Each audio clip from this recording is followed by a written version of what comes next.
Our subject tonight deals with the concept of union through knowledge. And in this department,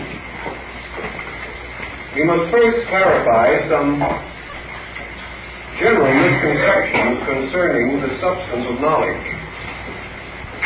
If you look in the dictionary, you will find that knowledge means fact acquired through experience. Now that is rather different from what we generally understand the word to mean. Thus, knowledge is not derived from books in the daily newspaper, your favorite commentator, or your public school. Because knowledge has to have the dimension of experience. The dictionary says so. And I rather like that particular point. Apparently, many folks have forgotten the essential meanings of words. Knowledge, then, cannot truly be said to exist apart from certain participation in what we term facts.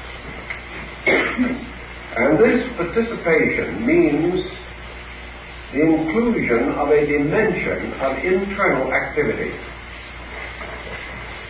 Therefore, unless things studied, read, and learned are brought to light by some power or energy within the person himself, the state of knowledge is not acquired. Now this in itself opens an interesting field of speculation. But we cannot pause here. We must now begin to study, if we can, the fact of knowledge. What is knowledge, essentially? What are these facts that must be experienced? And in what way do they contribute to the spiritual growth and integrity of the human being? There are two kinds of knowledge, so-called. One kind of knowledge results from man's impact with his environment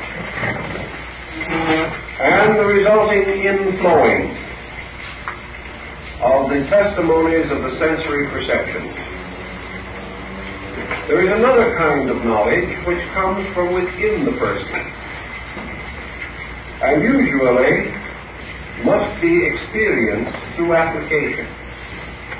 Thus, there are two kinds of experience. Man's inward experience of external phenomena and man's power to externalize through experience the internal facts of his life. Thus, inner facts must be outwardly applied. Outward facts must be inwardly applied in order to complete the essential pattern of knowledge. Now, there are things which we believe that we know because we hold them firmly as convictions within consciousness. Yet these things, to be truly known, must be brought from within the life and applied to the phenomena of living. This is why so many theories, which are impractical but often delightful, continue to dominate the conduct of human beings, leading them into an illusion. Unless these inward realities are justified through application, we do not have the state of knowledge. On the other hand, unless those things which we see, the experiences which occur to us, the reports which come to our attention, the accumulated traditional heritage of learning, which is bestowed upon us, unless all of these are taken into ourselves and subjected to an alchemical transmutation within consciousness, they do not lead to a true state of knowing. Knowing, therefore, implies activity. Knowing without action can never fulfill itself. A thing known must be performed, must be done. A conviction held on the level of knowing must be applied. A code which we know to be right must be lived. The failure to transform these abstractions into practice deprives us of the experiential dimension of knowing. And this experiential part is the part which proves or disproves things held to be true. If in action, if in application, principles fail to operate, then we must assume that we are in error concerning the things which we believe.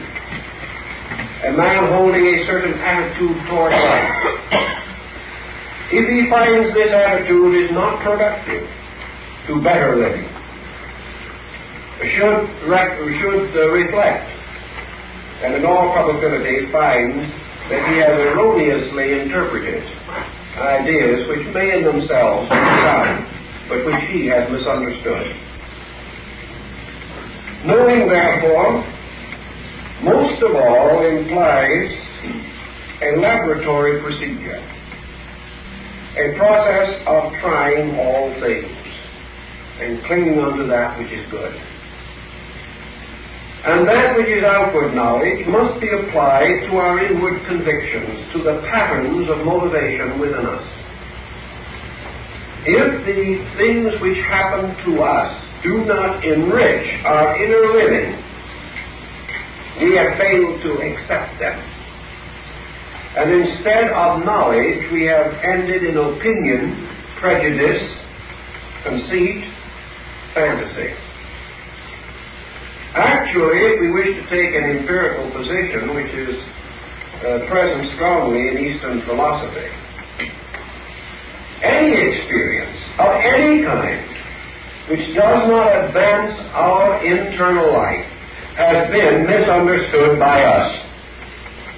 Even though that experience may be tragic, may be disastrous, may be apparently unhappy in all of its parts, it has failed to fulfill its purpose if it has not contributed to our understanding of essential good.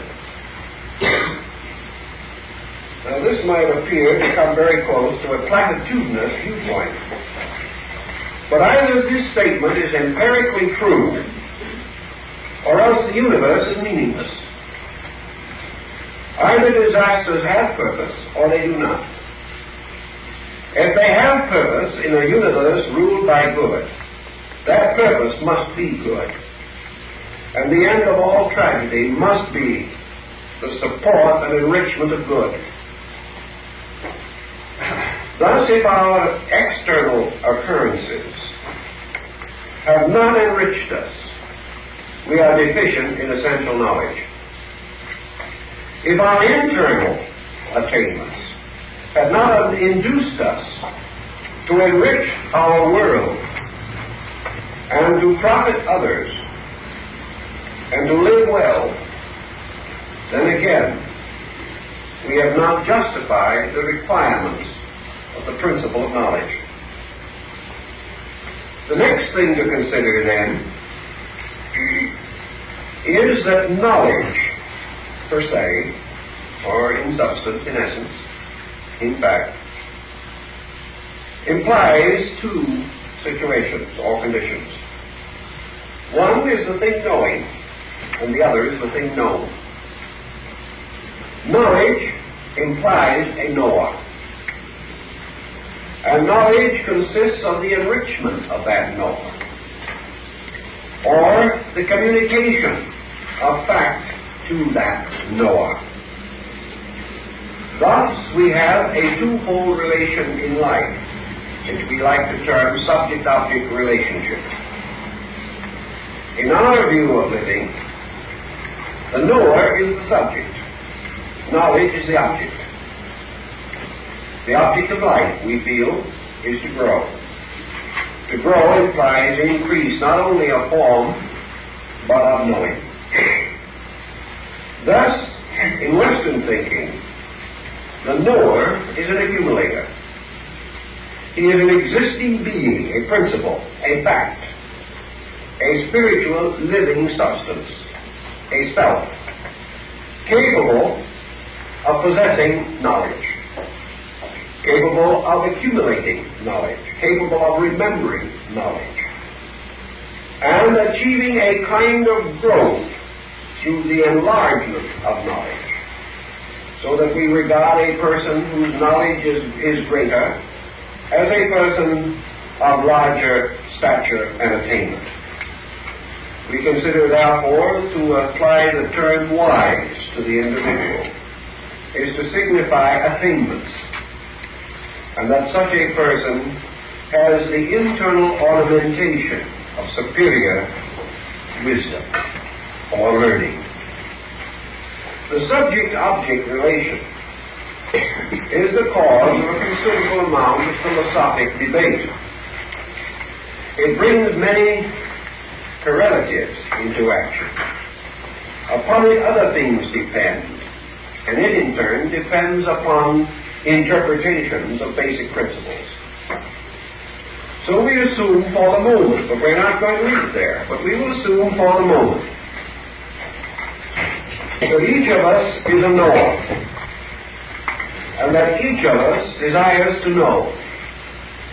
The reason for this desire may differ with each individual. Some wish to know because they desire to be better. Some wish to know because they believe it gives them an advantage over others. Some seek knowledge in order to advance their material fortunes. Others to advance their inner living. But as the old adage says, knowledge is power. And it is assumed that the knower has certain advantages over an ignorant person. Advantages relating not only to his own security as an individual, but to his sphere of influence in world affairs and over the lives of other persons. Subject-object, therefore, can be extended into many spheres of activity, but always subject-object on the level of knowledge implies that there exists a being capable of knowing, and that there exists a world of phenomena capable of being known. Now we all assume this and live without even attempting to define such a concept. We accept it. It is familiar to us all, rather through circumstances than through a formalization in terms of thought or philosophy. Now this brings us into direct contact with the problem of the knower. Now just what kind of a being is this that has within it the power to know? Is this a spiritual entity deposited somewhere in the mysterious fastnesses of the composite human being? Is this knower something that is individual, personal? Is each knower a separate entity? Must each knower, therefore, conquer for himself the mystery of things to be known? Is each individual growing alone? Is his struggle from beginning to end his own private battle against unknowing and toward the achievement of the state of complete knowing? If there is a knower within us, what is the substance of that knower? Is it mental? Is the mind the knower? We have come almost to consider the mind and the self as identical. And in a strange way, many of our Eastern brothers would agree with that, but not quite in the way that we would intend them to. Mind has within it what appears to be the center of intellection in the human composition. And it is believed that if consciousness has an inner vestment, a subtle body peculiarly suitable to its needs and responsive to its impulses, that this is the mind. Because we cannot conceive of a state of knowing apart from the mind and its physical instrument, the brain. We conceive knowing to arise largely from the impact of sensory perception upon the brain and its transference in or through the brain to some center of intellection. To the materialist, this center of intellection is a psychochemical process or structure within the brain itself. To the idealist, it is a separate entity, a being apart from brain and inhabiting it as a man might inhabit his house. But we do face one important consideration, that as far as human beings are concerned, man has no experience of knowledge apart from what he commonly terms the brain-mind formula or pattern. Thus he naturally and instinctively assumes that the mind is the source of his power to know, and that whatever may be the deeper implications of his consciousness, these deeper parts must depend upon the mind for testimony, and that the mind is their instrument, their peculiarly sensitized area by which they may receive phenomena, and also through which they may from within create patterns which may gradually be objectified through the mind and brain into the exterior life of the person. Thus the mind is a sort of two-way road leading both in and out, and along this road must travel those impulses which relate to internal or external knowledge. Now, is this a reasonable conclusion? Is this the true answer to the problem? What is the relation of mind to knowledge? And we come to a very basic formula, and we have evidence around us to sustain this concept. And it is to the effect that in some mysterious way, what we call the mind is insufficient for the essential purpose which we assume it was created to attain. The one thing that mind cannot give us is truth. This has been a perturbing situation from the beginning. The ordinary products of the mind we can see around us in what might be termed endless confusion. There is nothing in the world more common than mental conflict.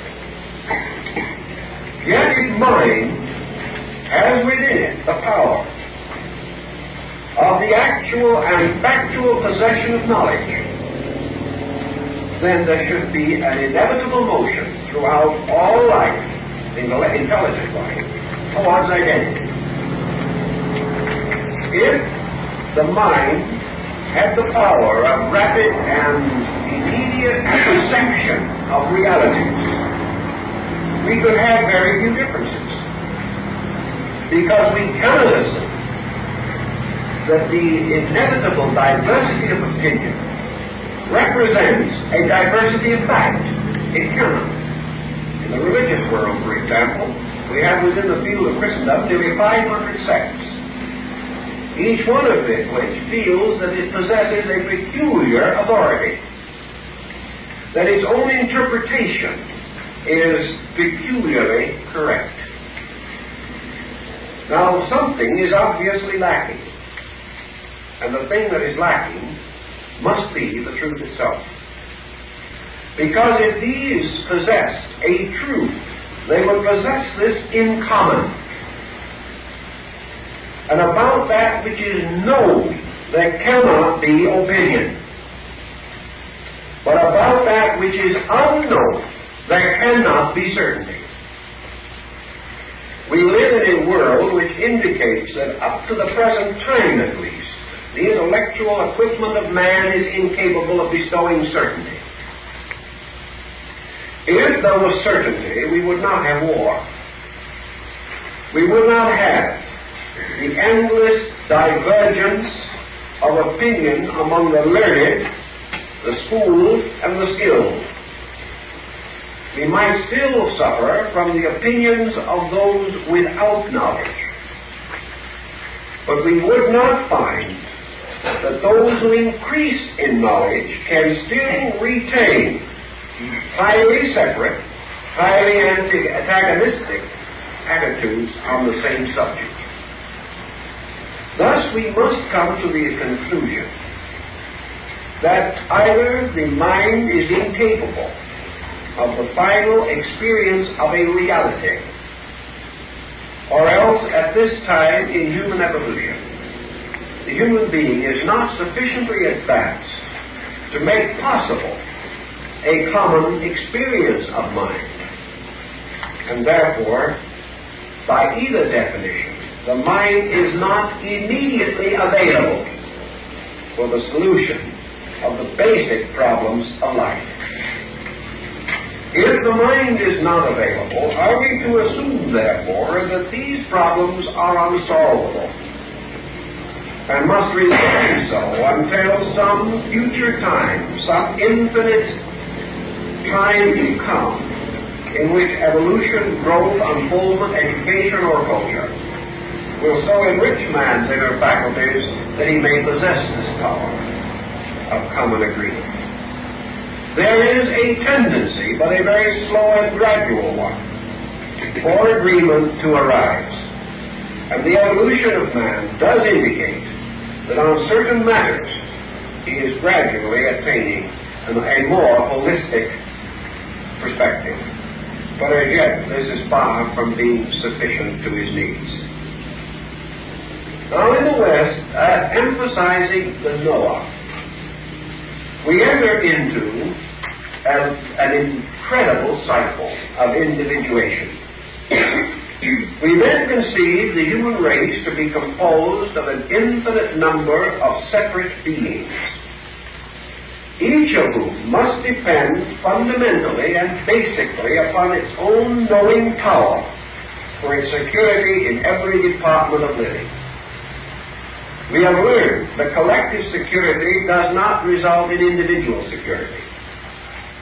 We have learned that it is perfectly possible to be miserable in a prosperous and apparently harmonious environment. We find that the individual, regardless of his condition or his state, cannot escape the limitations imposed by his own character and disposition. If, therefore, this process of ultra-individualism continues to be the basis of a philosophy of life, the individual emerges indeed as a rugged, or more likely a ragged individual, one in whom the struggle for sufficiency must go on indefinitely. Now comes a further consideration. Assuming that this struggle does go on, assuming that in the infinite futurity of things, all these selves, all these knowers, will achieve to a state of sufficiency so that they can become completely self-secure units, what do we then have? Some will say the Golden Age. But we will have arrived at one of the most mysterious and disagreeable concepts conceivable to us if we think it through, and that is we would arrive at absolute static. Every individual sufficient for himself, sitting on his own doorstep, having answered all questions and solved all mysteries, and therefore probably having achieved in this process actual physical immortality, would sit there forever. Because he would then have no further to go. He would have achieved the fullness of his own capacity. And he would still be a person, with all the limitations of a person, unless there is some dimension that goes beyond his present thinking. So here we pause and come back again to the immediate situation. Object-subject.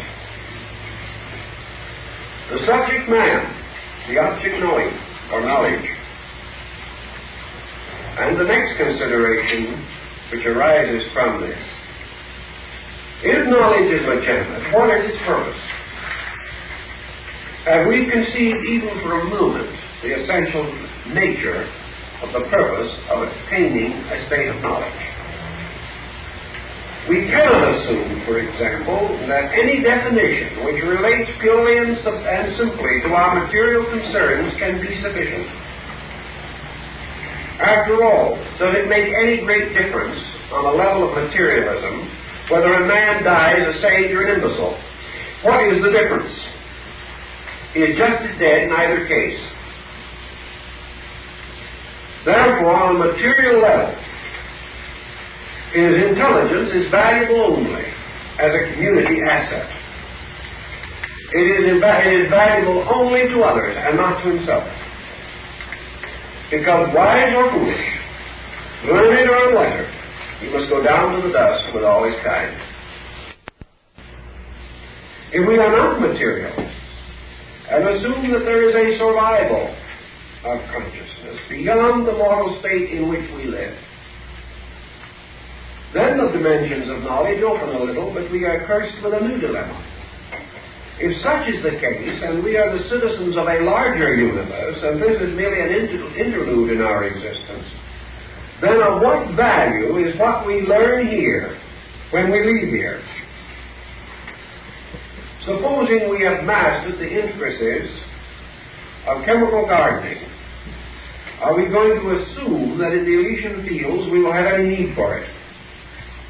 Supposing we have actually become the outstanding banker in our community, what will we do on the banks of the other shore? Suppose we have learned with great care and difficulty how to split an atom. Where will we use that knowledge? And the whole concept of knowledge, as we know it here, is limited entirely to a state in which our normal lifespan is 70 or 80 years.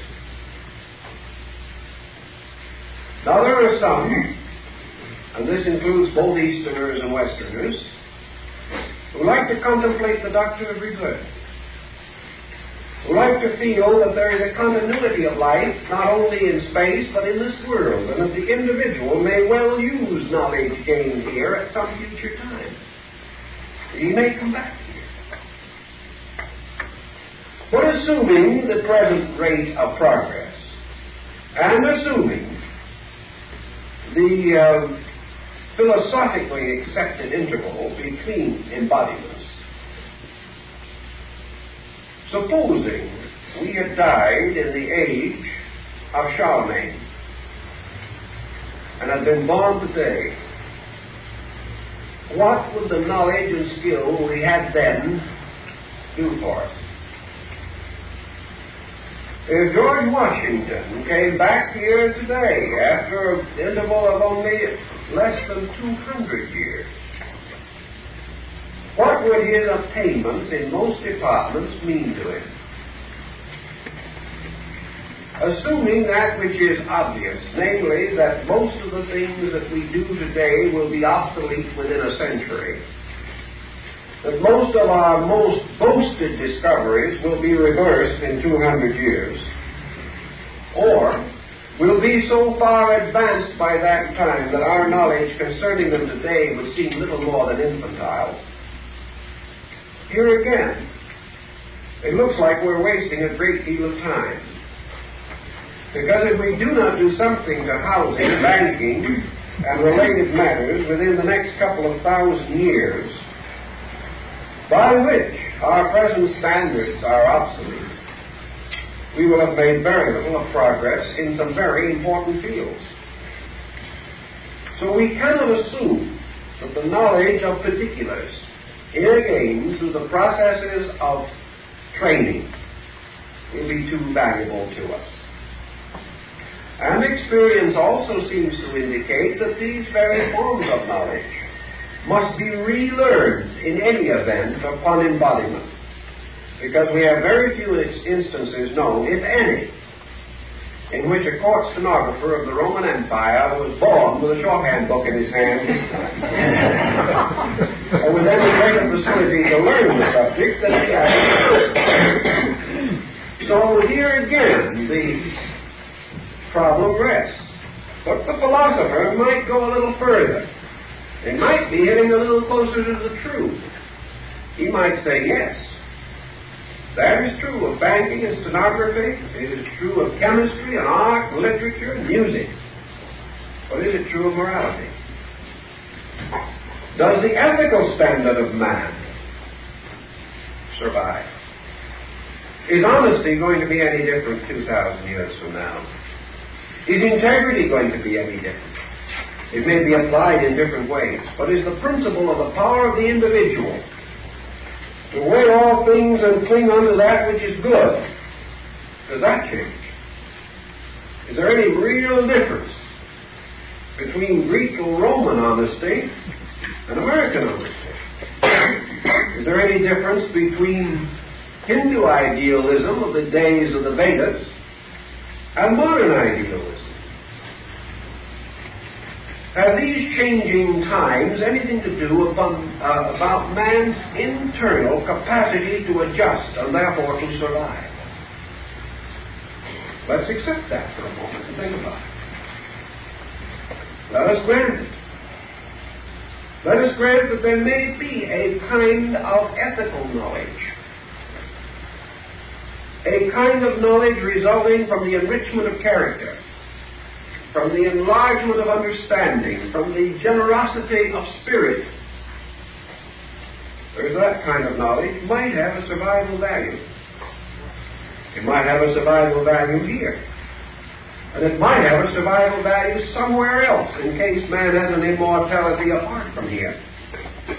Assuming man's survival as a conscious being, the only things that can be valuable to him in a different state are principles within his own consciousness,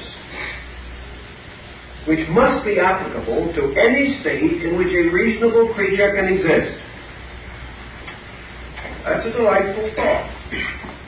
Then why does it happen that in the 80 or 70 years we live here, we receive every kind of knowledge except that kind of knowledge?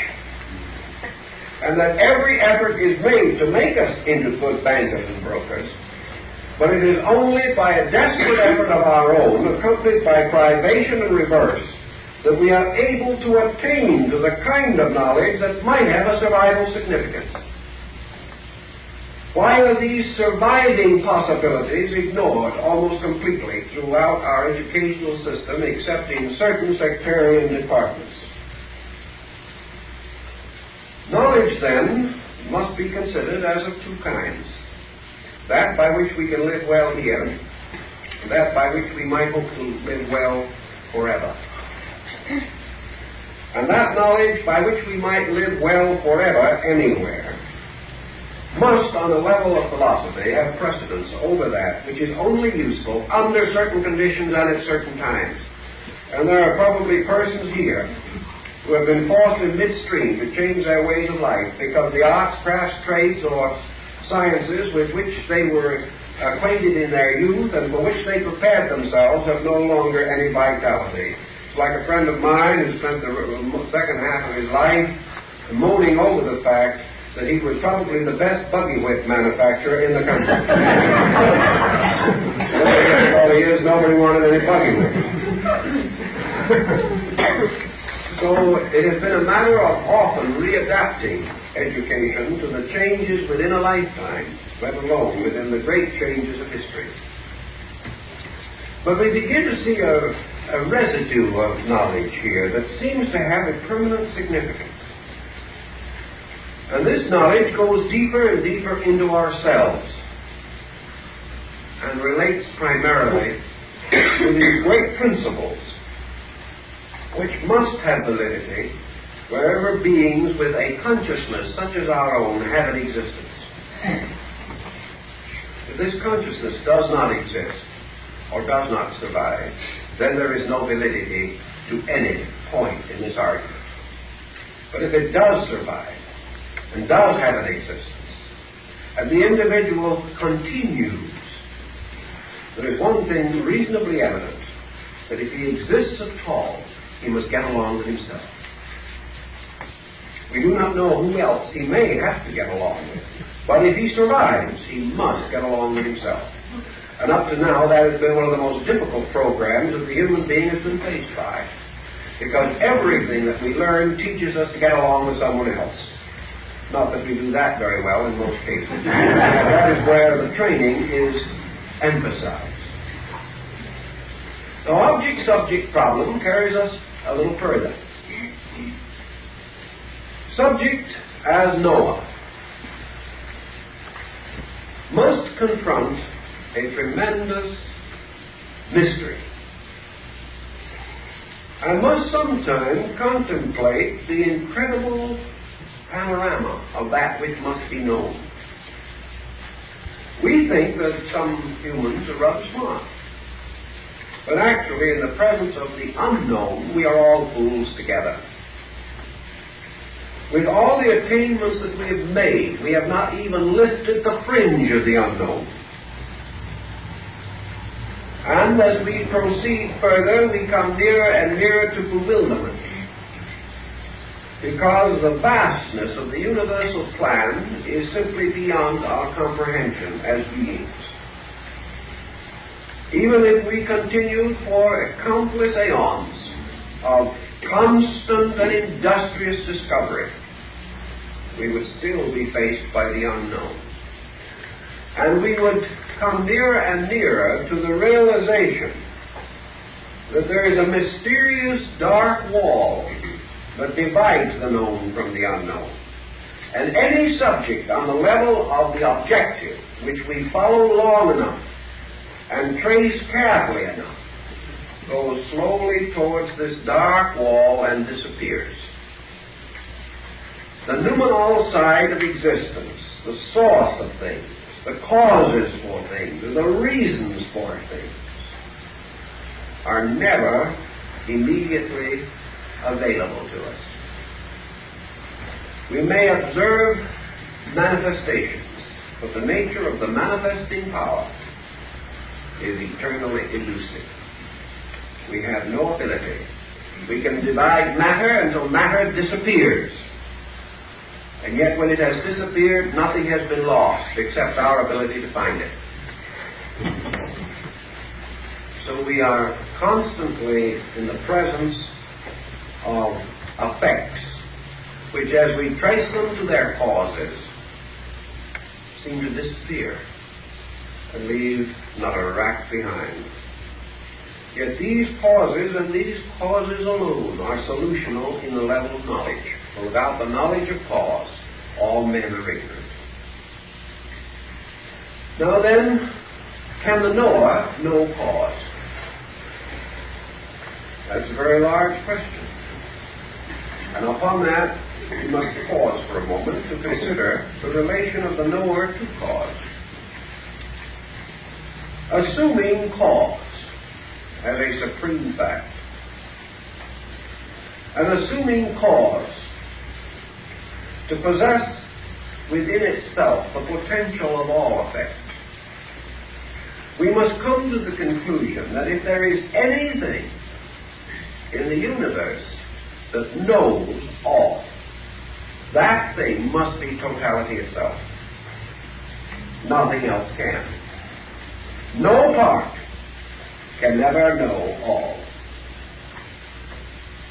Therefore, if there is an all-knowing resident in existence anywhere, that all-knowing reposes in the all-being. And from that all-knowing and that all-being must proceed those things which can be known. and which in themselves possess quality and dimension. If, therefore, there is a plan, and this creation is the unfoldment of that plan, then the only power or being possessing the full and complete knowledge of the plan is the planner itself.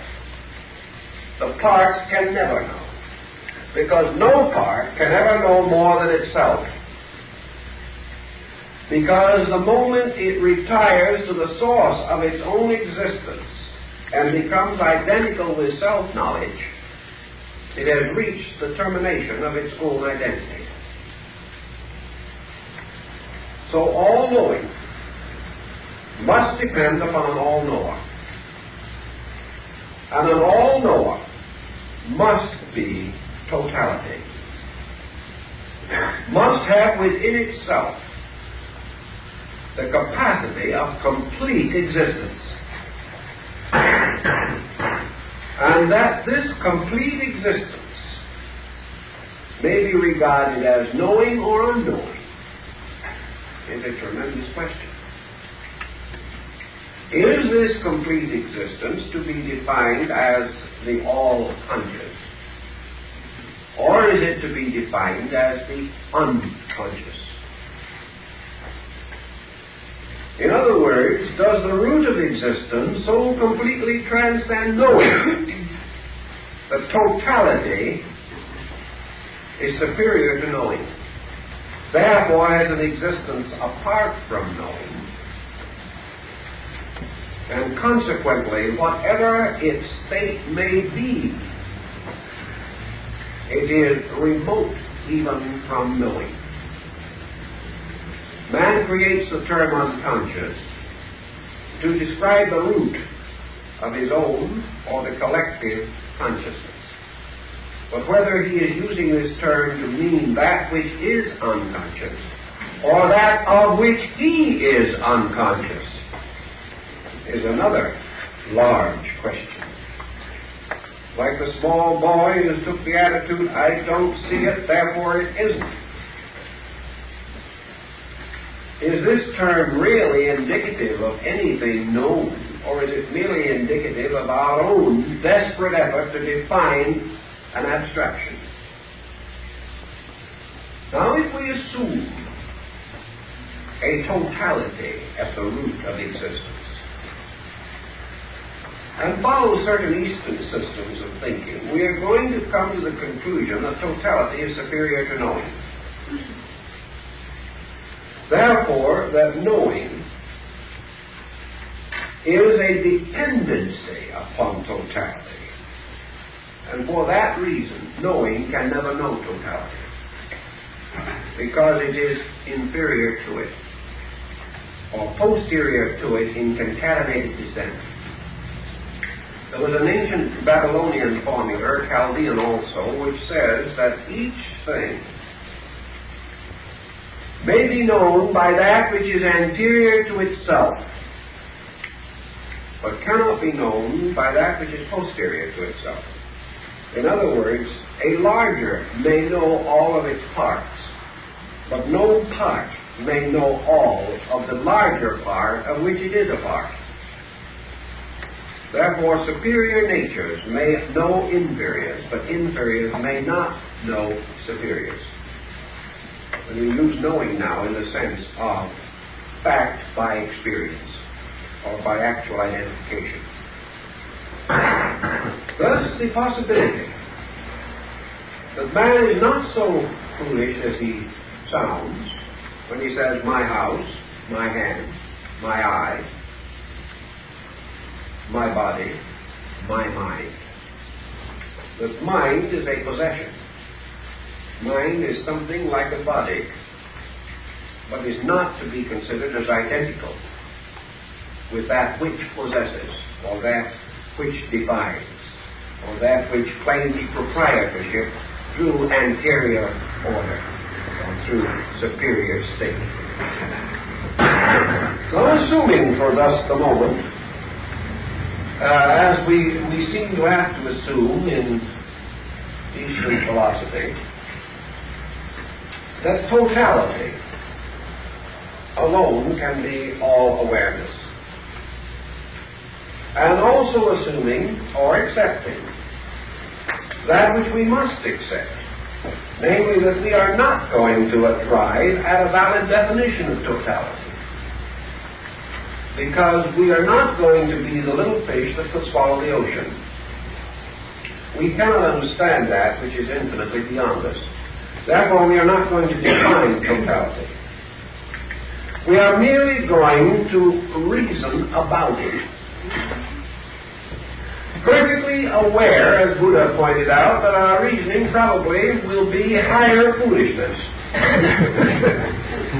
But at the same time, may contribute something to a perspective.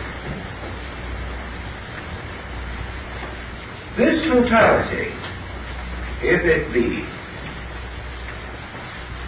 and if it be the cause of a universe manifesting infinite wisdom, infinite law, infinite life, infinite mind, infinite love, and infinite diversity of harmonic form and proportion,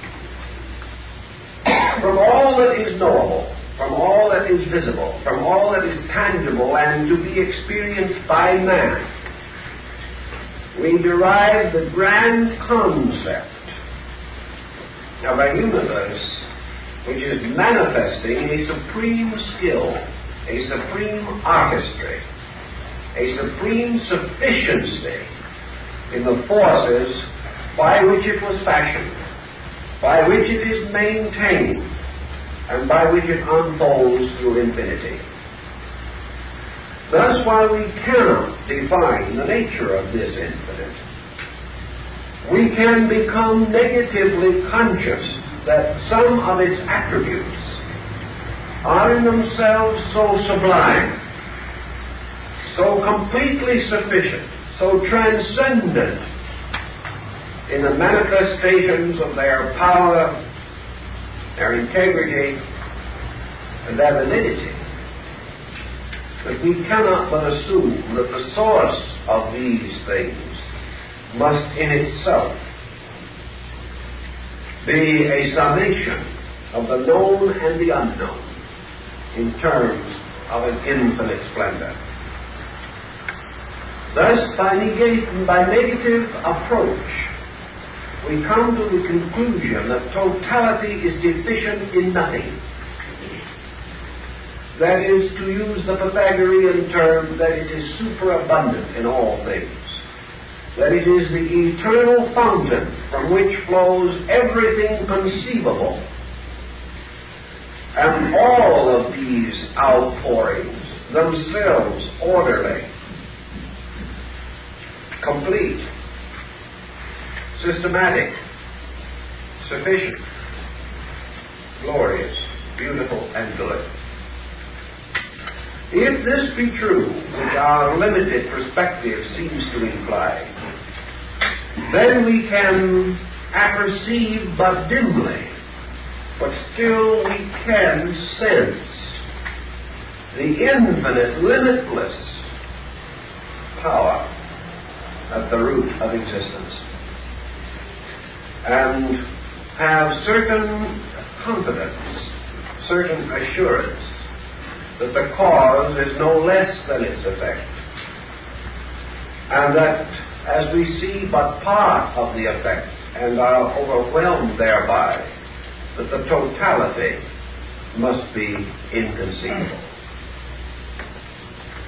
Now, with this situation rather firmly set in our minds, the knower discovers that it may possess knowledge of things less than itself, but it cannot possess knowledge of that which is greater than itself. It can orient its own place in a pattern of parts, but it cannot experience the wholeness of these parts, because it is not all of them. Therefore, as it exists in part, therefore it must think in part, reason in part, hope in part and believe in part. This means, as the Chaldeans so wonderfully explained it, that man may possess inferiors, but that forever and eternally superiors possess him. And this is an interesting consideration. The dog may own his own fleas, but the man owns the dog, and the dog will never own his master. Therefore, in marriage, the human being may own his house, he may try to own his relatives, he may attempt to own his business, but he can never own his world. And this is true both of his inner world and his outer world. And those who have tried to conquer the world have found to their grief that the only thing that man who wants the earth will ever get will be the 6 feet of it that fall in his grave. Now, if we think in these terms, let's see what this implies. Let's think through this thought for a moment.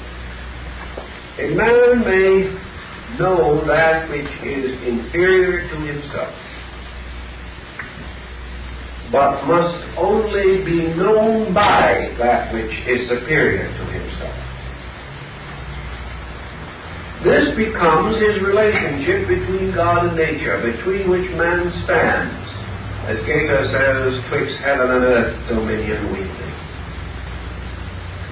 Man may unfold the pageantry of his socialized existence on a material plane. But as he turns inward, he turns towards superior.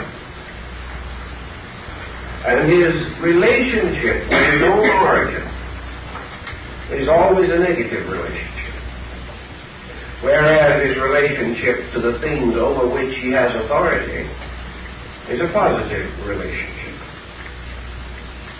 Now, in our Eastern thinking, for a moment, we work with this thought considerably. That man may possess knowledge, but he must be possessed by truth. That he cannot possess it because it is greater than he is. And the individual can no more possess that which is greater than he is than he can eat a meal which is larger than his own body. He must, therefore, in his relationship to superiors and inferiors, recognize that his approach to superiors is through the gradual development of receptive powers, whereas his relation to exteriors is justified and maintained through the gradual development of objective, aggressive powers. Man can never be aggressive toward the infinite. He can never take the kingdom of heaven by storm. He can never force himself into a superior state of being, nor can he force his own entity above a level on which such entities have their natural existence. So subject-object relationship is subject to a sudden twist. And the individual who says, I am the subject and life is the object, is referring downward into objectivity. When he turns back and refers upward into subjectivity, he says, I am the object and it is the subject. In other words, the knower subjectively is not himself, because he is one of the things that the knower can know, but he can never know the knower.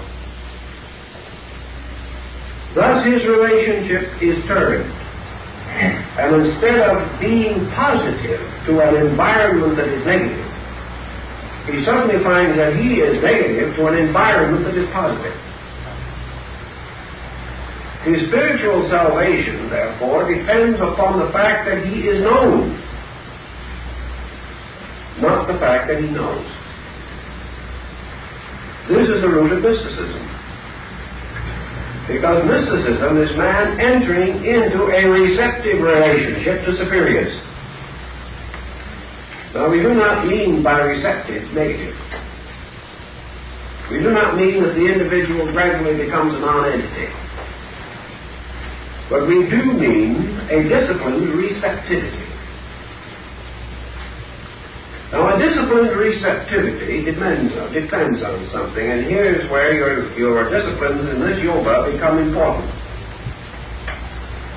You've all known people who were being forever moved by some quaint impulses from within themselves.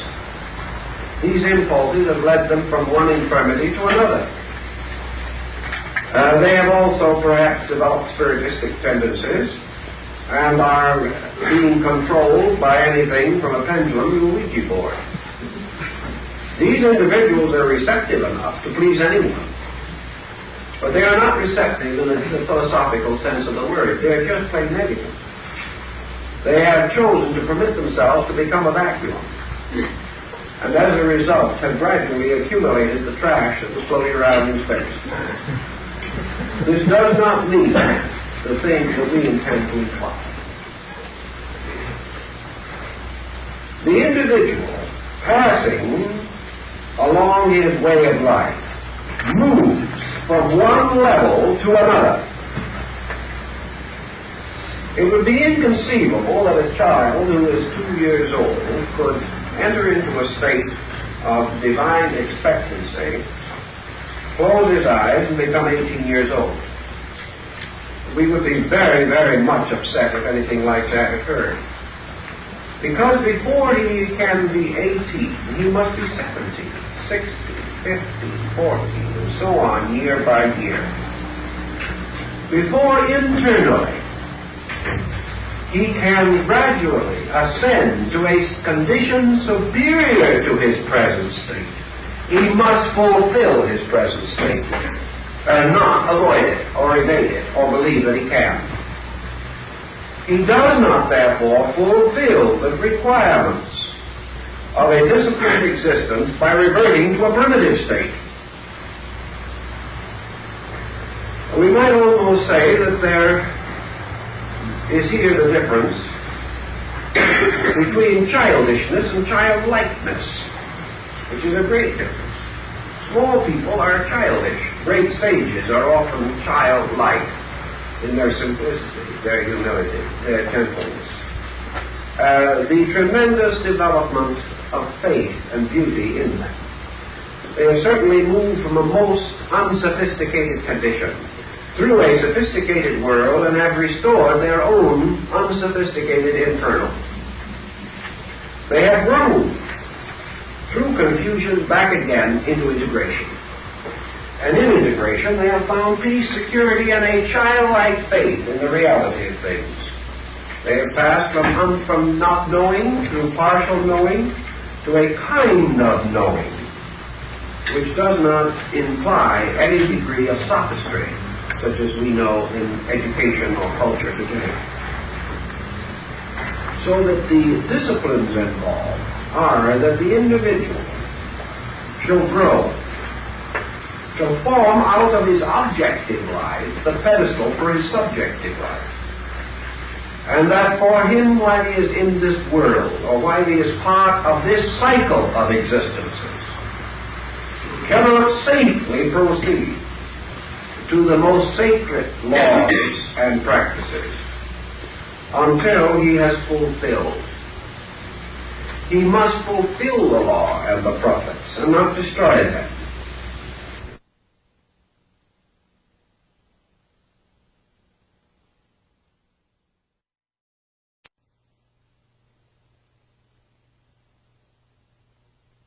Of knowing. But it does so in a manner that leaves no weakness or insecurity, and also by discipline relieves the human being of one intensely dangerous reflex, and that is fantasy. Until fantasy is conquered, every spiritual discipline of man is a danger to him.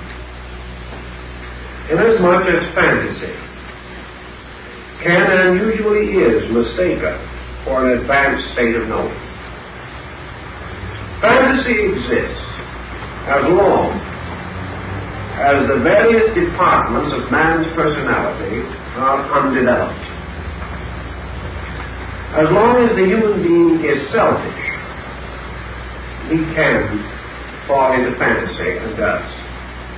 As long as he is egocentric, he is suffering not only from hallucination, but the danger of many errors and many phantoms arising in his experience. While he is capable of anger, he is capable of error. The moment the individual finds that he has reached the extremity of his own temperance, he has reached the circumference of his own safety. That is terribly important. Man living from within himself and planning and preparing for a superior kind of existence reminds me a little bit of the writings of the French transcendentalist Elvis Lévy. This priest, who took the Kabbalistic name of Lévy, said that the astral light, which is so important in certain mystical things, is a beautiful garden of wonderful flowers, each one with a poisonous serpent twisted around the stem. This is the fool's paradise, and the only paradise the fool can ever inhabit. It is the paradise of wishing. It is the paradise of mystery and imagining. It is the paradise of fantasy. It is where the individual finds it possible to validate anything he hopes for, wishes for, or believes in. But every wish, every hope turns upon him, and he discovers that its beauty conceals a poison. So, the development of consciousness requires and demands discipline. And the purpose of Jnana Yoga is to achieve this integrity and security in relation to knowing. It is the individual coming finally to the experience that his own belief that he knows is the great illusion which he faces. And that as long as that illusion remains, he is insecure. And that as long as he believes that with his own egocentric, polarized entity, he is capable of the ultimate attainment of knowledge, he is also going to fall under the fantasy that he today and at this hour knows more than he does. That everything that we do is moved largely from opinion, and that opinion is the falsest form of foundation. But before then, he can go on to the disciplines which may lead to the higher phases of his subject.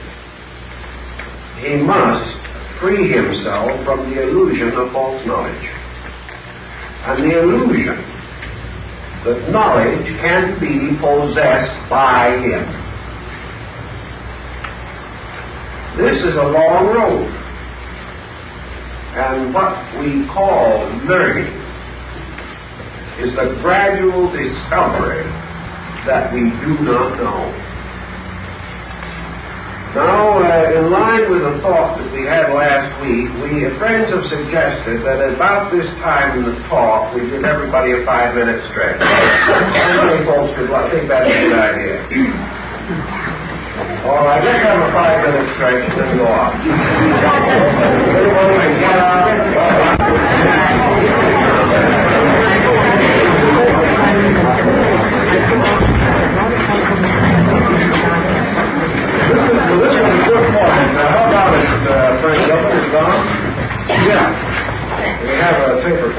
earlier because they want to keep the records on me, so that's why I nodded to back to get permission to proceed. This made a good point to bring because it gives us a turning point between this and certain positive expressions which we want to consider. Now, we've already mentioned this problem of the divided self. The self in each person struggling desperately to know what is in everyone else and ending by not even knowing what's in himself. This is the patent dilemma. Well, it occurs to those who are a little bit thoughtful, perhaps, that assuming that we should find out all there is to know about ourselves, we would still be in a poverty-stricken state unless this also gave us a dimension of extending consciousness to something outside of ourselves. It really makes very little difference what we do with the prison as long as we stay in it and the door is still locked. We may allow it to remain a hovel or we may make a palace out of it. But we are still captives. We are still held within the most dangerous pattern in the world, and that is utter isolation. The only possible solution, then, to the significance of consciousness, even for the average person, is that through it he can experience something beyond himself. Now, to experience something beyond himself, he has to assume that his consciousness extends beyond himself. And he attempts to approach this problem on the level of parapsychology, or on such experiments as telepathy and things of that nature, by means of which it seems possible that he may experience something beyond himself. But study your records in your parapsychology work, and you will find that it is perfectly possible by telepathy to exchange the spots on a dice or the figures on a deck of cards. But there have been no reports by parapsychology of an individual actually experiencing the consciousness of anything else. So that hasn't proved the answer. And it probably will remain a blind alley. Because we're still dealing only with a magnetic field and the possibility of mental transference of image, which is not unknown and has been practiced for thousands of years. But there again, this does not unlock the door to man's unification as a conscious experience of being. Now, if we wish to assume for the moment a platonic position, and to begin with the concept of totality, and to recognize that totality represents one knowing power, and infinitely diversified but undivided, we may begin to get nearer to something. There is the old description that comes in both Eastern and Western literature of the man who put his fingers through the holes in a curtain. And the man on the outside said, "I see 5 fingers," but the man behind said, "I see 1 hand." And that is one of the problems. We see on the outside, on the phenomenal side, separate parts that we are beginning to apperceive as a rational necessity. That these parts are the members of one thing larger than the totality of themselves and including all these parts. In your Eastern concept of yoga, therefore, selves, conscious entities, are recognizable as parts of a totality greater than themselves. And here's another important thing. The fact that the individual looks at himself does not mean that he experiences himself. Therefore, the individual may say, "I am a spiritual being. I am eternal. I am immortal. I am part of something greater than myself."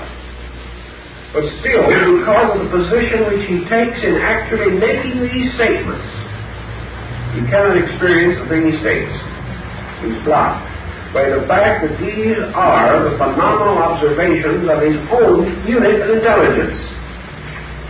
Consequently, he is not experiencing these things. He is merely affirming them intellectually. He can say, I am part of God, but that does not convey to him the experience of God.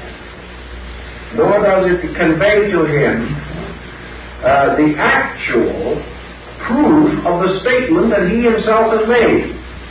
It is an affirmation, not a realization, not an inner experience of being.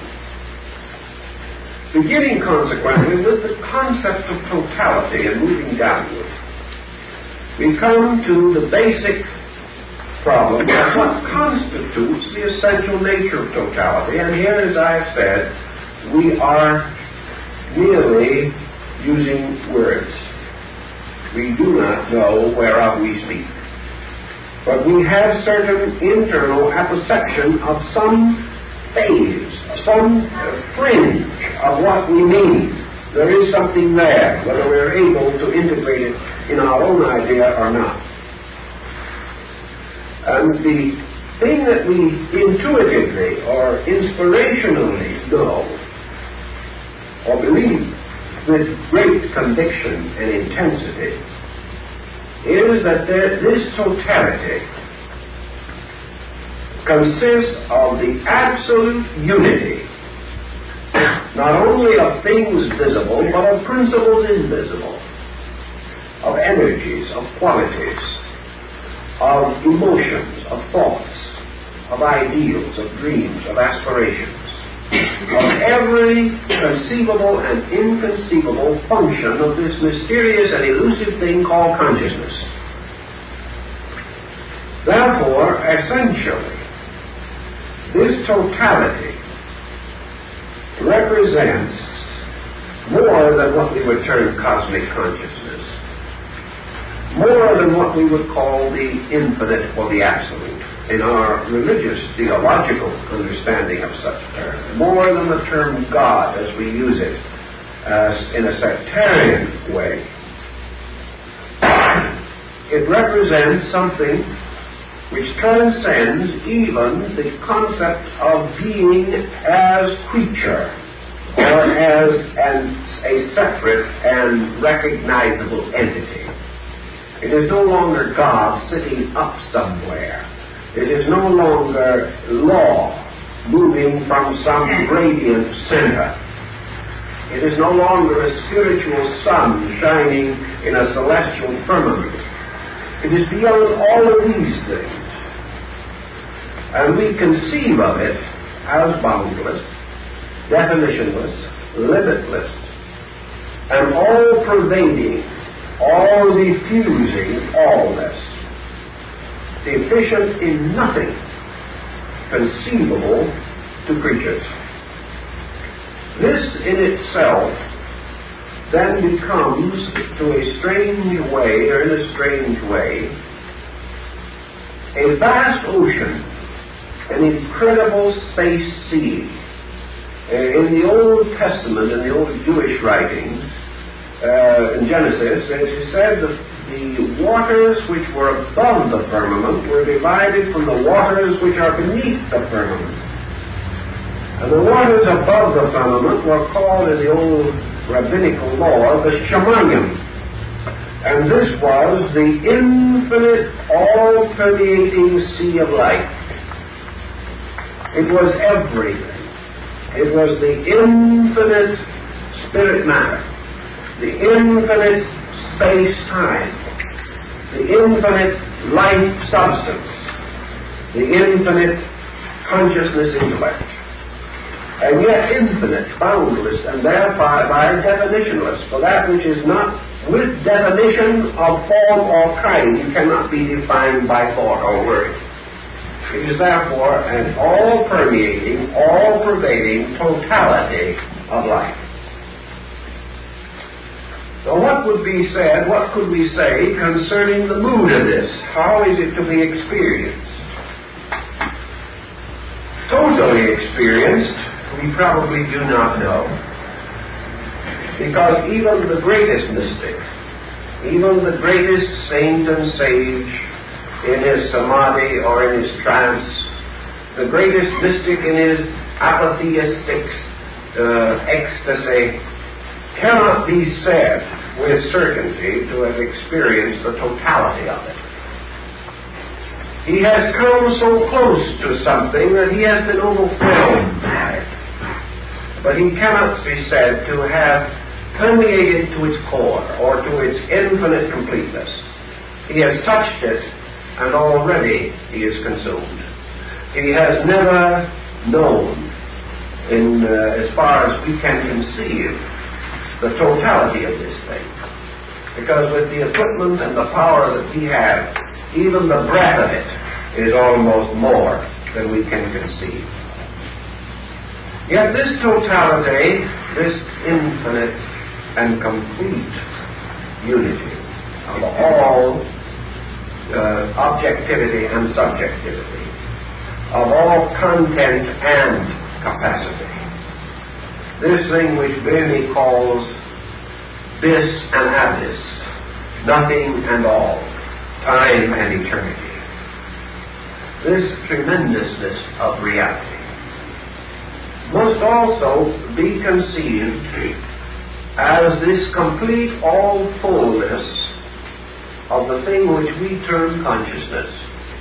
But here again we are using a very definite term wrongly, because it is a diffusion of eternal reality rather than an awareness of something.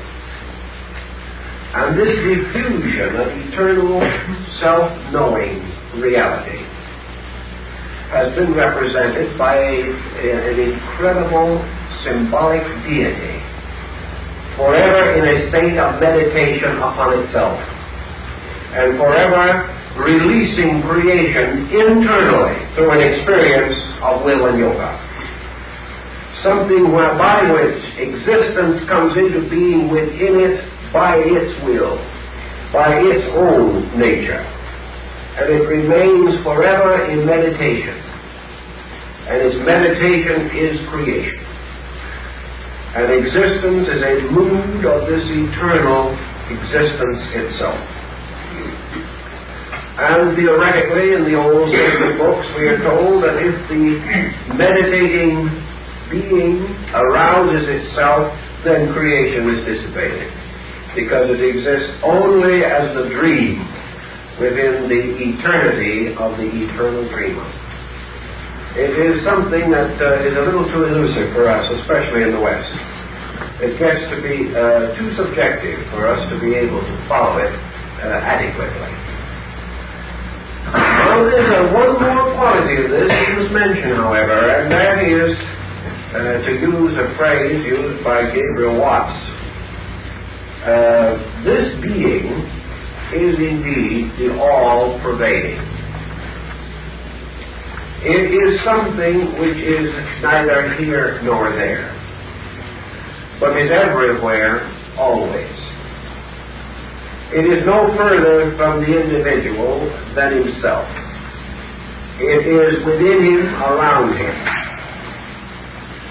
And so he likes to think when he says, I am here and I am surrounded by these qualities, or I am permeated by them. The sea rises and falls in relation to me, flowing through me. Actually, this is not quite the correct perspective.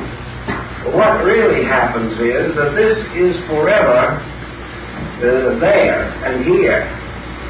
And it is this in which we live and move and have our existence. And it is the reality and we are the dream. There's an old Chinese book I found at one time that pointed out that when the gods created man, they gouged holes in space, and that these holes have been walking around ever since. And man is the vacuum, and space is the infinite fullness. And man is the vacuum because he has closed his consciousness to the light of which he is a part. He has shut out the infinite, and therefore is a hole in it. But while this might be crude also, there is a philosophic point here for the thoughtful. Thus, actually and factually, time and infinity occupy the same place at the same time. Man and the infinite are in eternal identification with each other as far as displacement is concerned. That which separates the finite from the infinite is not distance, but qualitative interval. And this is a kind of a fourth, fifth, or sixth dimension, really, so if you wish to so define it. This interval is actually an interval within man, an interval of isolation created by his own concept of existence. In Eastern thinking, not only by one life, but by many lives, and by the constant impact of phenomena, man falls under an hypnosis, a spell, a glamour. And that spell, or hypnosis, or glamour, relates to the illusion of selfhood. To man, the important thing is himself. To the universe, the important thing is the universe. The universe, the tremendous spiritual universe, is the reality, not man. And the human being, gradually unfolding and growing, comes ultimately to the realization that the reality in himself is not a unit, but is the presence of a universal reality. That this universal reality, in its own substance, has never been divided. Therefore, that men may be many outwardly, and many mentally, many emotionally, many egoistically, but in their root and substance they are one. And they are not only one with their own kind, but one with every kind and one with space. That if we can, theoretically, penetrate deeply enough into the person, we move backward through personality to individuality to universality. Thus, that as our objectivity reveals us as many, our subjectivity leads us ultimately, inevitably, to the fact of unity. That this unity is not the ability of the individual to understand his friend alone. This unity is the individual's inevitable participation in the state of allness. Now, this state of allness transcends selfness, oneness as we think of it, because we now come upon a Pythagorean problem, which is interesting for us for just a moment, and that is the consideration of the concept of one. Now, Pythagoras said there is a one which is the archetype of the first. There is the monad, or complete unity, which is the archetype of the all. So one may be first, or it may be all. One is unity, which is the ultimate recognition of the wholeness of things apparently divided. So one may be the all or the first. And when the one stands by itself, it can also be I, which is selfhood. But as Pythagoras defined it, God as one is not only the first, but the all. So totality is unity. And this unity Pythagoras called monad, because it is one. So that the individual has the experience of oneness, not only as identity, but as unity. Not only the first, but the all.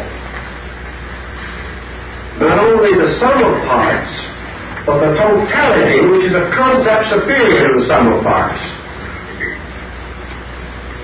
Here then, as we get back again to the East Indian concept of the thing, we have the individual whose actual existence is that he is rooted in totality. He is not part of it. He's not a little piece of it. He's not the northeast corner of it.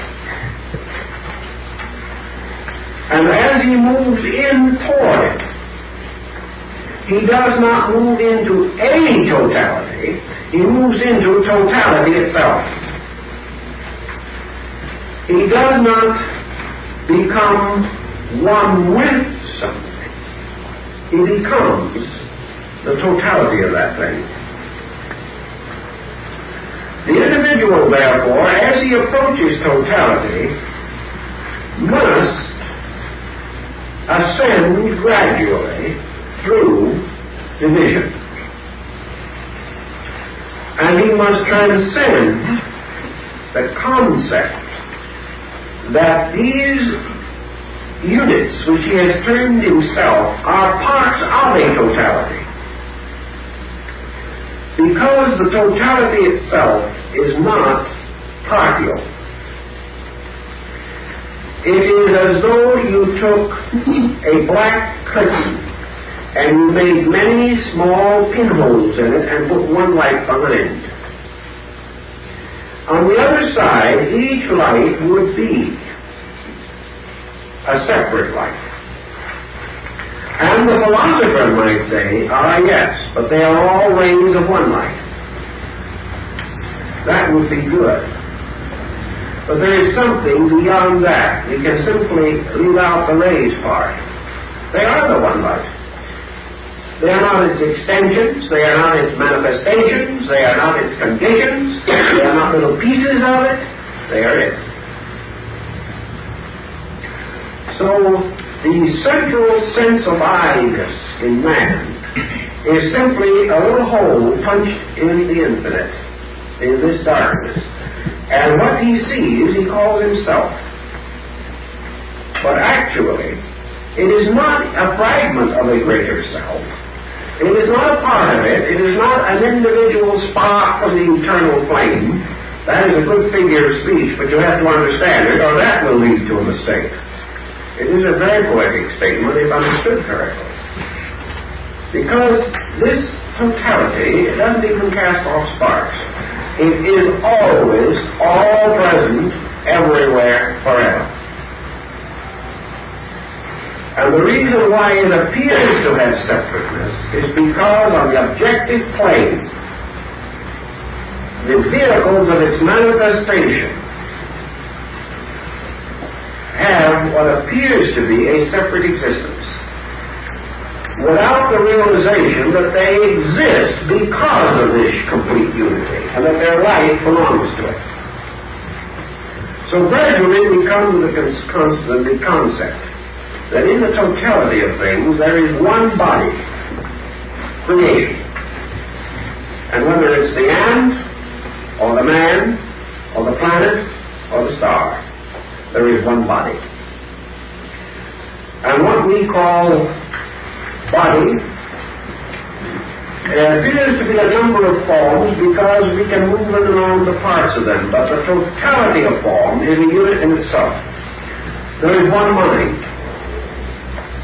This mind is broken up apparently through the phenomena of human mind-brain association, so that we seem to all have separate minds. There is one emotion. But we all seem to have separate feelings. But these feelings are the conditionings by matter and ignorance of one emotion. We have one consciousness. But because of the differences in the vessels into which consciousness flows, we apparently have different kinds of consciousness. The Zen Buddhists have a way of explaining that is rather nice. They use the concept of a great stream of water to represent this infinite consciousness. So a man takes a round vessel and fills it with this water, and he holds it in his hand and says, "Behold, the water is round."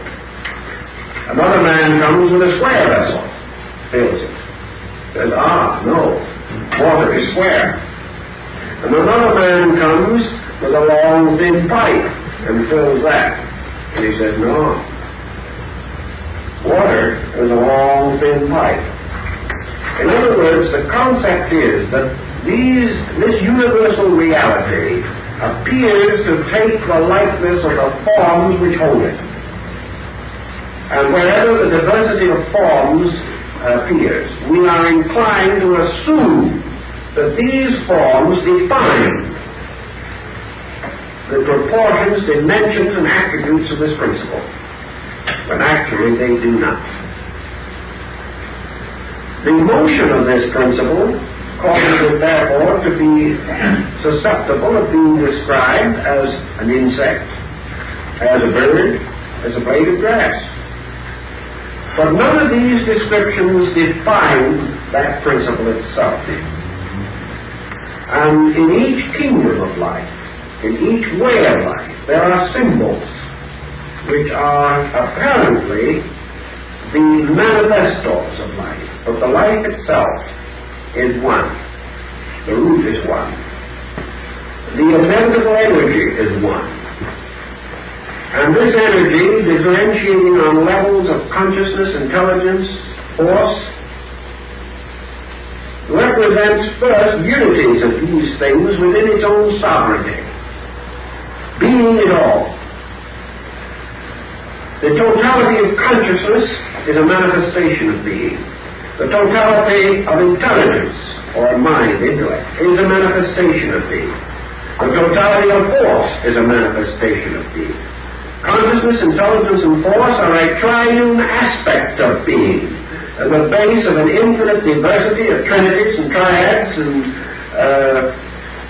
the Trinitarian doctrines of all kinds.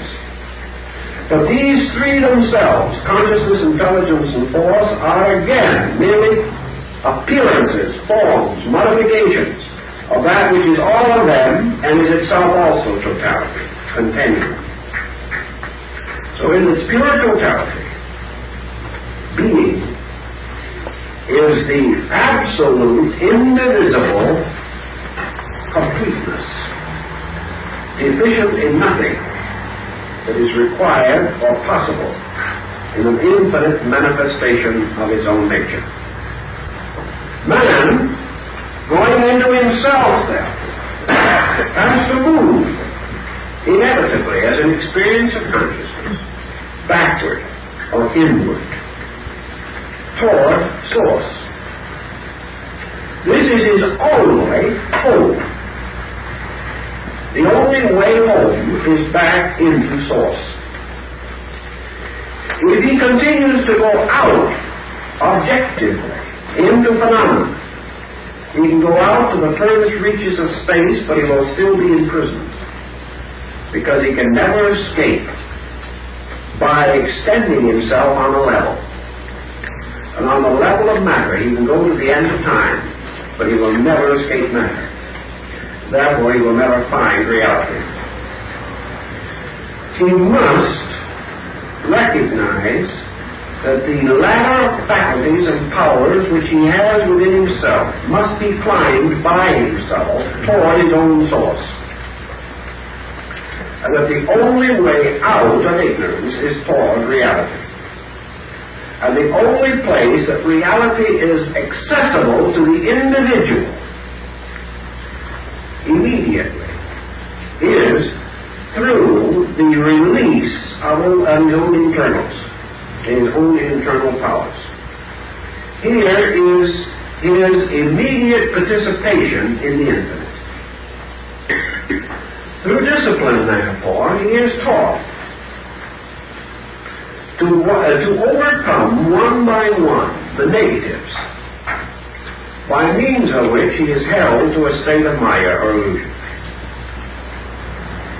He is taught to discriminate values, first on very simple levels. He is taught to choose more wisely his interests and activities. He is instructed in penetrating by degrees the illusion of phenomena, which is the illusion of separateness. He is taught that every time that he discovers a common ground He has made a symbolical approach to truth. That wherever he overcomes a prejudice, he has stated a reality. Wherever he has removed conflict between himself and another person, he has stated a reality. Wherever he has synthesized diversified knowledge within his own nature, has found common denominators for ideas and opinions variously held.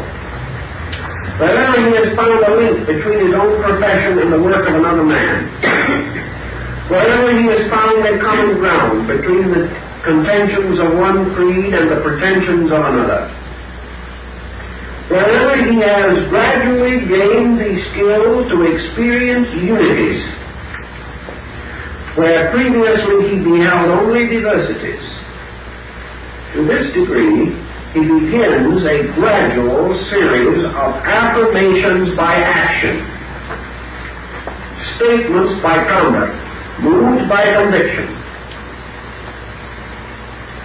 toward realities. Wherever, for any reason, he divides things now united, he is adding to the illusion. So knowledge has as its primary purpose in him, its daily purpose, the overcoming of ignorance. And the overcoming of ignorance is essentially the overcoming of diversity. Diversity, the recognition of the so-called reality of divided parts, is ignorance. Ignorance is based upon the inability to bridge.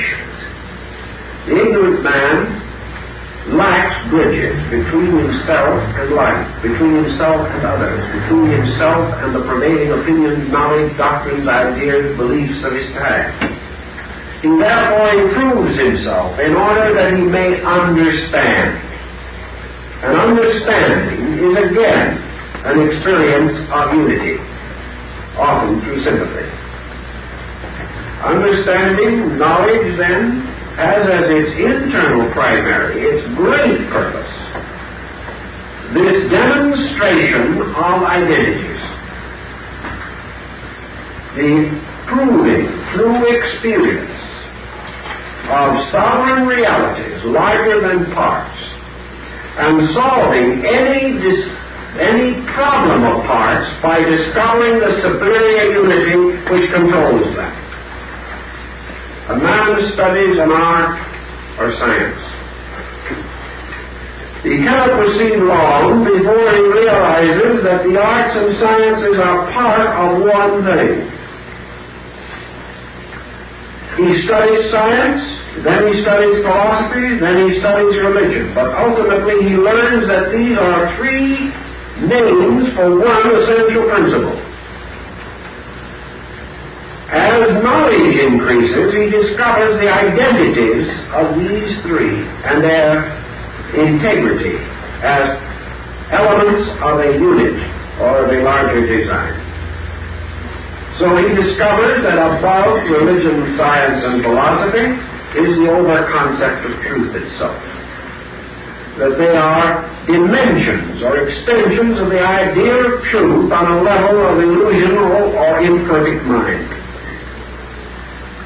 So his search for knowledge is always rewarded by the experience of unity. Now, on the emotional level, the experience of unity can produce the phenomenon of love. Because love arises from the recognition of values, from an experience toward decentralization of self.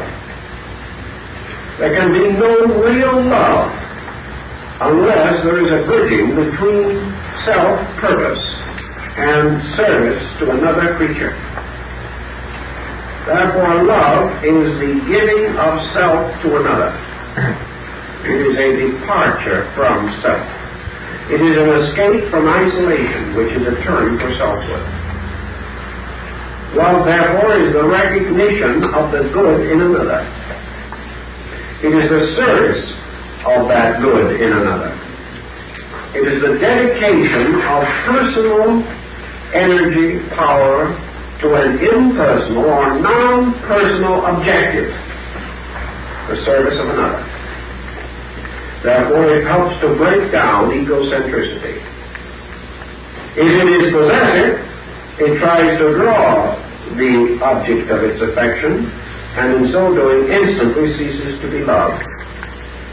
Because love cannot possess. Where there is possession, there is passion, but there cannot be love. So love becomes again a unifying power. We say, love your neighbor, love your enemy. To love must come with understanding. And understanding is breaking down false barriers which have been built between identities, things substantially indivisible, artificially divided by the ignorance in man himself. So everything that tends toward the recognition of unity is an advancement of learning. So we go gradually against the stream. For remember, in the Western world, we have made the great pattern of specialization by breaking up unity. We are paying for that in our psychology of life.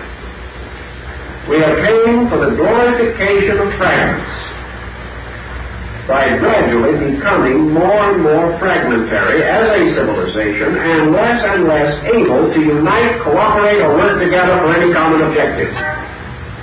We are producing people who think only of their own advantage. That is the end of social unity, and when society ceases to be a wholeness, it dies. For society is a unity and an experiencing unity.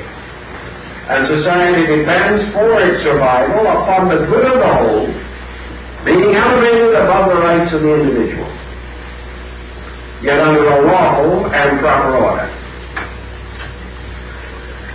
Man approaching the mysteries of consciousness must also think in terms of the good of the whole, unity, above the advantage of the divided parts.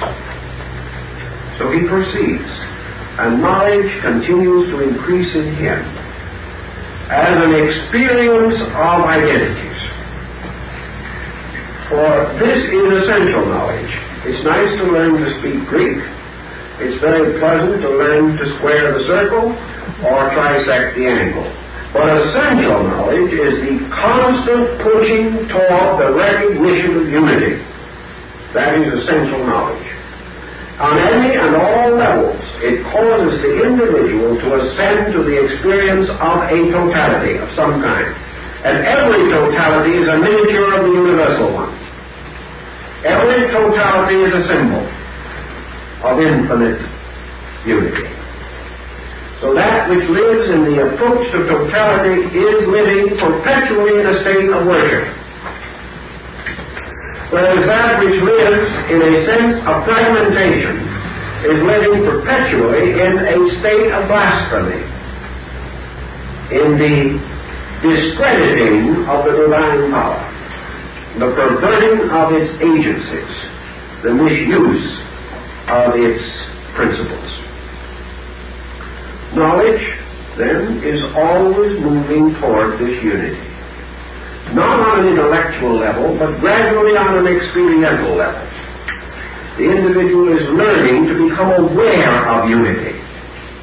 Is becoming, therefore, aware of something which has an existence. And he is also becoming aware of something which, as his awareness increases, he realizes to be greater than himself. Now, the individual does not hesitate, usually, to acknowledge the existence of a power superior to himself. But he lives as though it did not exist. He lives as though any power superior to himself was little better than an interference. Actually, the gradual experience of unity causes man, by degrees, to become aware of the sovereign unity, and to see in each of the united patterns like a magnificent crystal or a snowflake, which is a perfectly orderly unity, the dynamic symbols of infinite unity. that each unit, each thing which is a completeness in itself, is a seal, as Bailey called it, the signaturum rerum, the great, real, positive seal of the infinite. And that reality stamps itself upon all wholeness, and that all wholeness participates in its experience. And that therefore man, to experience, as far as he can, absolute unity, must achieve this experience through the totality of himself. Now, the totality of himself can imply several things. But essentially, it implies the gradual unfoldment of his own potentials, so that there is no longer any deficit or deficiency in his parts by which fragmentation is perpetuated. For where there is something that is strong and something else that is weak, there cannot be unity. So that if man has many faculties, uses half of them, and does not use the other half, he cannot have the experience of totality. Totality is the experience of its own nature. And when the individual, through the extension of his knowledge, through the gradual ascent of his consciousness, gradually eliminates the error from the compound, he finally arrives at the summit of his own potential. And then ascending that summit and reaching that summit, which is also the end of knowledge, he finds that the only thing that remains now as an illusion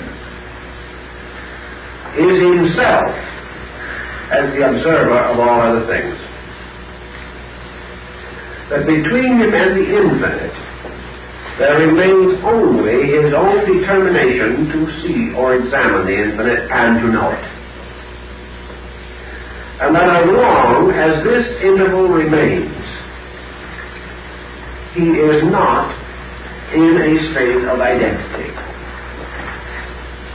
Therefore, the yogas lead to the gradual diminution of this sense of the subject-object. And the individual, having achieved gradually nearer and nearer to unity, discovers on a vast scale that which he experiences first on a simple and human scale. We say in daily living that the happy man is the one who forgets himself.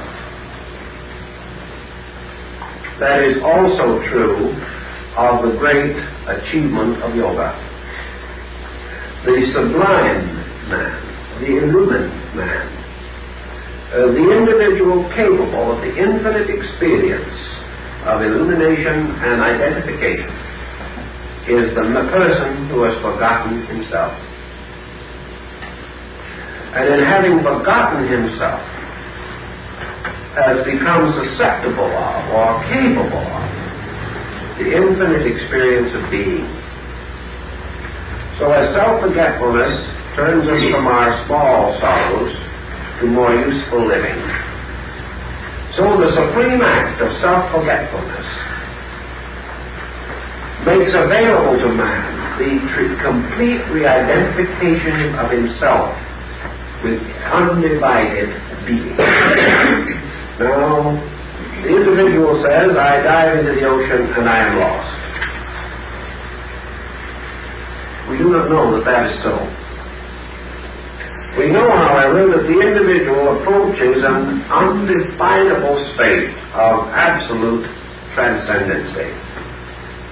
That he finds all attributes as he knows them, as he knew them, ceases.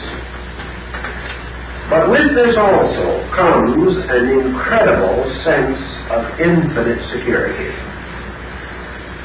It comes a complete and total acceptance of totality. And something that we cannot understand until through growth and experience we have come nearer to it. And that is that the individual who gives up himself for reality has given up nothing. Because he had nothing to give up in the first place. But he had a long time trying to do it.